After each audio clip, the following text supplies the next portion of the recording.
নমস্কার, লালির হেসেলে আপনাদের স্বাগতম। আজ আমি আপনাদের দেখাবো পুরীর জগন্নাথ মহাপ্রভুর খাজা কিভাবে বানাতে হয়। প্রথমেই আমি তার জন্য দেখাবো কি কি উপকরণ লাগে, আপনারা আগে সেটা দেখুন। প্রথমে এখানে আমি ময়দা নিয়েছি 2 কাপ, চিনি রয়েছে 2 কাপ। এখানে চিনির আপনার সিরাপটা বানাবো। আর এটা ঘি রয়েছে, এটা বেকিং পাউডার অথবা খাবার সোডা আপনারা নিতে পারেন। তারপরে একটু নুন, এটা গুঁড়ো একটু ময়দা আমি আলাদা করে রেখেছি, এটা রিফাইন্ড অয়েল, আর এটা আপনার জল। প্রথমে আমি ময়দাটাকে মেখে নেব। তার জন্য আমি একটি পাত্রে ময়দাটা নিয়ে নেব। ময়দাটা নিয়ে নিলাম। এরপর আমি ওতে একটু নুন দেব। আমি ওতে একটু নুন দেবো, দেখুন একদম অল্প নুন দেবো। তারপর আমি ওতে একটু ঘি দেবো, আপনারা সাদা তেলও দিতে পারেন। ঘিটা দিলে কিছুই একটু ফ্লেভার আসবে এবং খাজাটা খাস্তা হবে। সব ঘিটাই দিয়ে দেবো।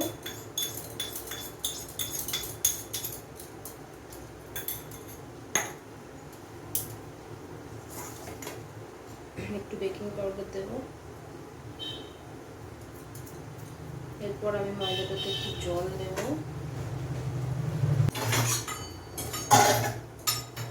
সিরাপটা হতে থাকুক, আমি ততক্ষণে ময়দাটা বেলার ব্যবস্থা করি।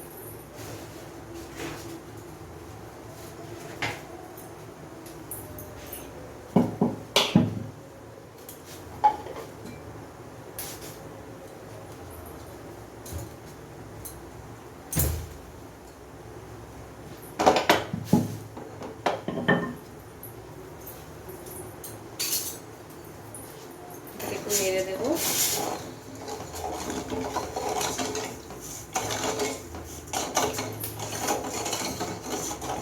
সিরাপটা করে নেব।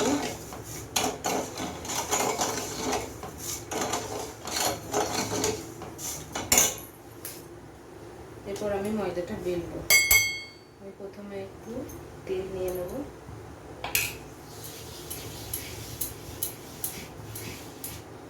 তারপর এটাকে দিয়ে দেবো। চাকি বেলুনটা তো ছোট, বড় জায়গা হলে করতে সুবিধা হয় গোল পাকাতে জিনিসটা। আমরা এটি করে দেখাবো।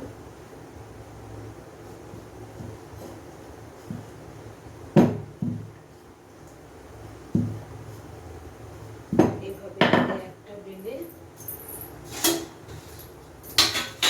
আমি একটা করে থালায় রেখে দেবো।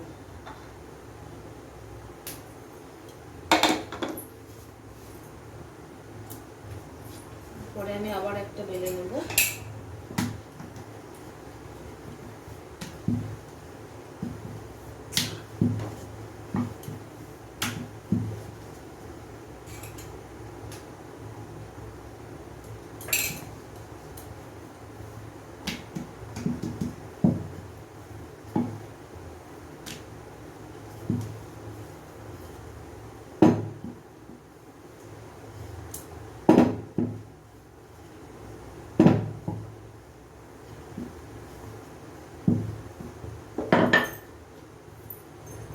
আমি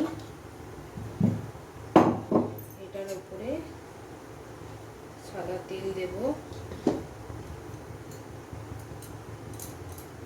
তারপরে শুকনো ময়দা দেব।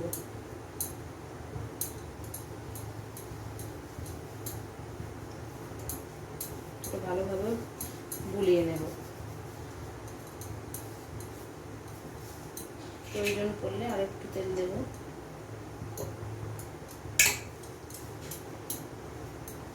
ভালোভাবে গুলিয়ে নিয়ে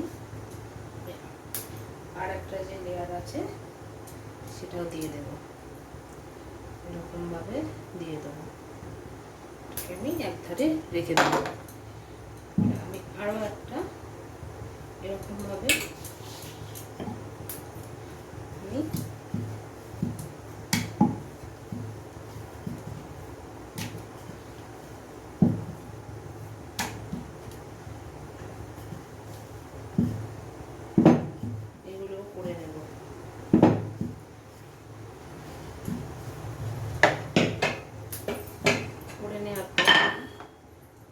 একটু নিয়ে আসবো, তেল দেবো, যতটা লাগবে দেব। এরপরে এতে আমি শুকনো ময়দা দেব।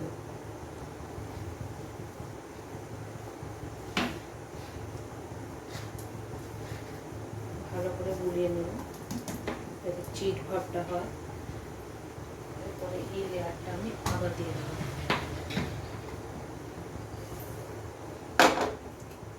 আর একটা আছে লেচি, আমি ওরকমভাবেই বেলে নেব।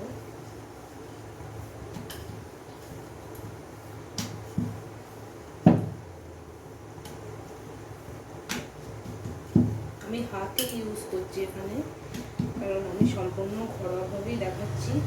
কোনো রকম চামচ বা ব্রাশ আমি ইউজ করছি না, হাতে করেই আমি জিনিসটা করার চেষ্টা করছি যাতে আপনারা সহজভাবে বুঝতে পারেন। কারণ আমাদের সবার কাছে তো সব জিনিসটা সবসময় মজুদ থাকে না, হাতে করেই করার আমি চেষ্টা করেছি। আমি এতে আবার তেল দেব।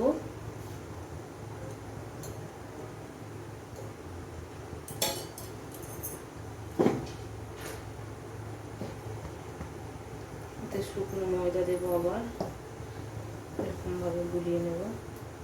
আগের গুলো যেমন গুলিয়েছিলাম ভালো করে গুলিয়ে নেওয়ার পরে আমি এই লেয়ারটা আবার দিয়ে দেবো। ব্যাস, আমার লেয়ার কমপ্লিট।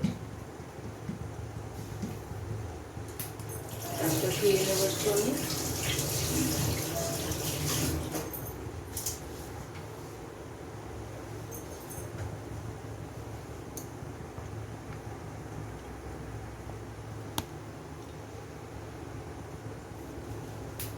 একটু ধুয়ে নেব। গ্যাসের আর একটা ফ্লেম আমি অন করব।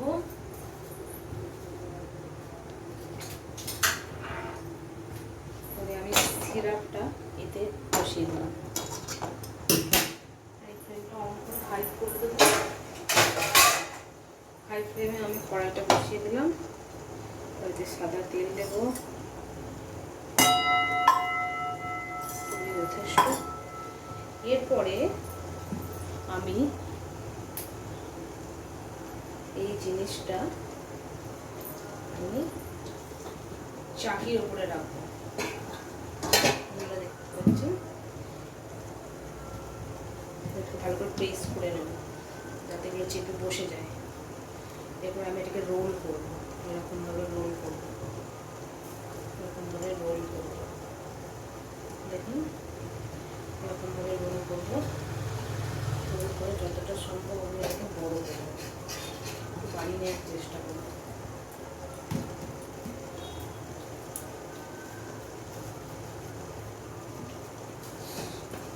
এরপর আমি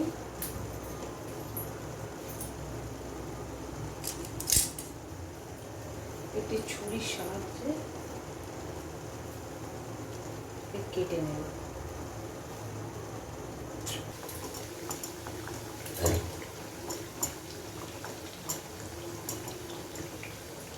লাল হয়েই এসেছে। এবার আমি একটু এগুলোকে পাল্টে নেব। দেখতে পাচ্ছেন কি সুন্দর ভেতরগুলো সব ফুলে উঠেছে, মাঝখানের এই পাপড়িগুলো কি সুন্দরভাবে ফুলে যাচ্ছে, পাপড়ির মুখগুলো।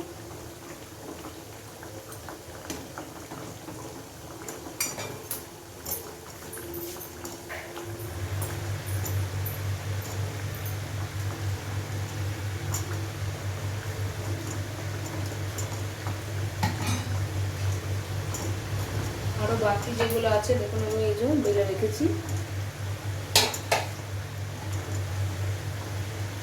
এসেছে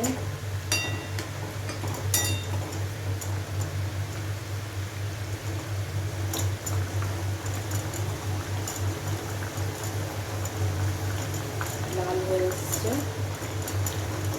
আমি তুলে নেব, তুলে এবার রসে আমি এগুলোকে দিয়ে দেবো।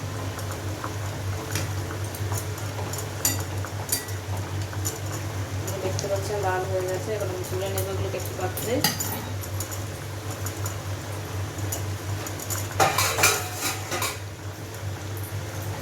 থালাটিতে আমি তুলে নেব। প্রথমে গ্যাসের ফ্লেমটাকে কমিয়ে দেবো। তুলে নিলাম।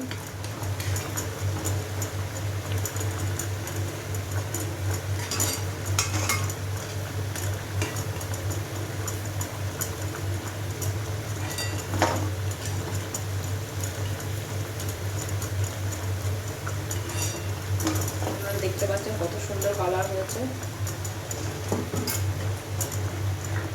এরপর বাকি যেগুলো আছে আমি তেলে দিয়ে দেবো।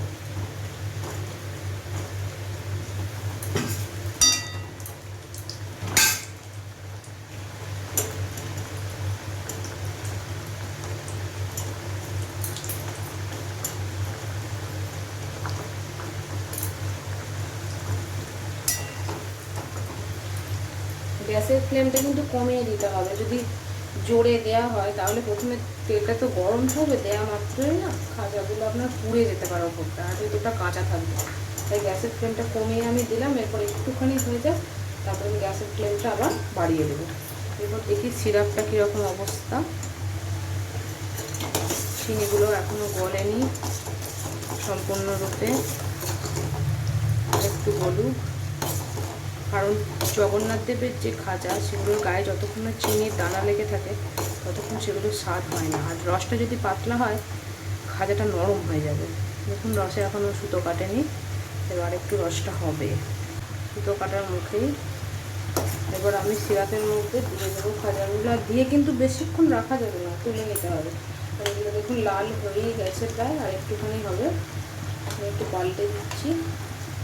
এবার এগুলো তুলে নেব।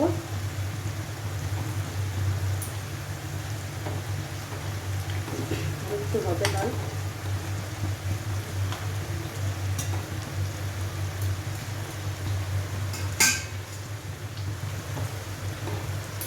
একটু পাল্টে দেবো।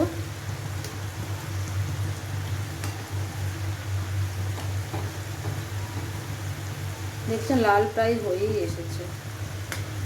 এগুলো খেতে কিন্তু খুবই সুস্বাদু হবে। কারণ আমরা যেগুলো কিনে খাই সেগুলো তো ধরুন ঘরোয়াভাবে তৈরি হয় না কখনো।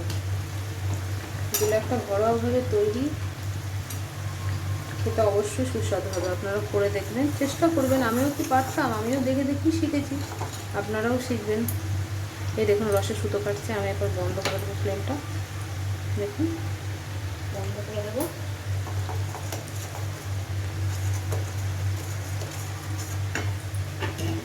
রসটাকে আমি নামিয়ে নেব গ্যাসের আঁচ থেকে। নামিয়ে নেওয়ার পর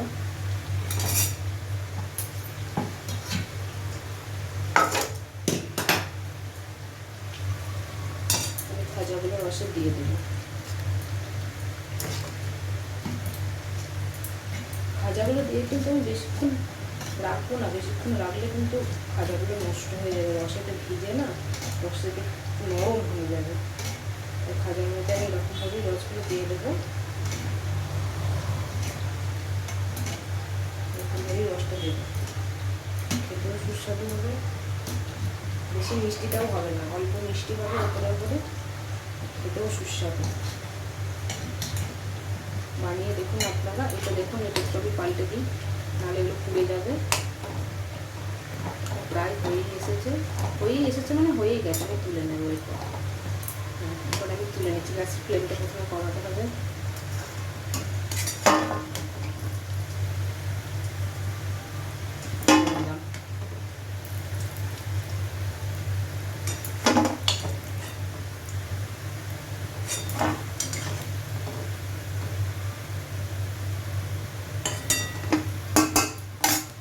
এই দুটো অবশিষ্ট আছে, কিছুটা আমি এটা করে নেব। গ্যাসের ফ্লেম কিন্তু কমানোই আছে।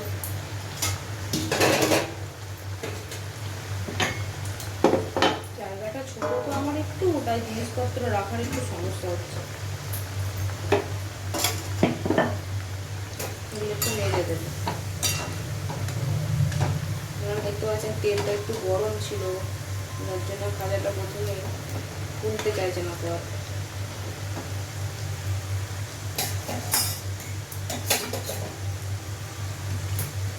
এইভাবে রসটা দেবো। আমরা বেশিক্ষণ রসে রাখবো না, বেশিক্ষণ রসে রাখলেই নরম হয়ে যাবে। এবার আমরা এগুলোকে তুলে নেব। রসে ডোবানো হয়ে গেছে, তো আমরা এগুলোকে একটু একটু করে তুলে এটা কি হয় বলুন তো, একটা ছাঁকনি, স্টিলের ছাঁকনি যদি থাকে বা কোনো ঝুড়ি টুড়ি যদি থাকে, তাতে রেখে দিলে কি হয়, রসটা নিচেতে ঝরে পড়ে যায়। বাড়তি যে রসটা সেটা থাকে না এর মধ্যে জন্য। এইভাবে আমি রেখে দিলাম। দেখতে পাচ্ছেন। এরপর বাকি যেগুলো আছে সেগুলো দিয়ে দেবো। এরকমভাবেই রস মাখিয়ে নেবো। আর এদিকে এটা একটু নেড়ে দেবো।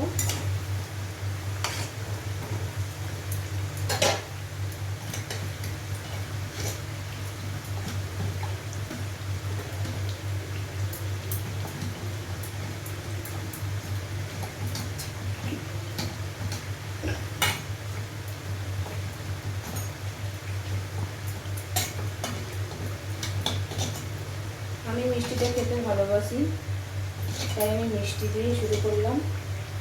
আমার চ্যানেল খুবই নতুন, আমি খুবই সামান্য দুটো একটা রেসিপি এখন শেয়ার করেছি আপনাদের সঙ্গে। ভবিষ্যতে আমি আরও শেয়ার করব। তাই আমি যদি কিছু আমার ভুল হয়ে থাকে আমাকে আপনারা একটু মার্জনা করবেন, কারণ আমি তো সম্পূর্ণ নতুন। আমি যেটুকু জানি আমার সেটুকু দিয়ে আমি আপনাদের মন ভালো করার চেষ্টা করছি, মনে পৌঁছানোর চেষ্টা করছি, যাতে আমি আপনাদের মনে পৌঁছাতে পারি। দয়া করে আমাকে আপনারা গ্রহণ করুন। আমার রান্না যদি ভালো লাগে চ্যানেলটিকে সাবস্ক্রাইব করুন, কমেন্ট বক্সে গিয়ে কমেন্ট করুন। দয়া করে বেল আইকনটি টিপে আমার চ্যানেলটিকে সাবস্ক্রাইব করুন। নমস্কার।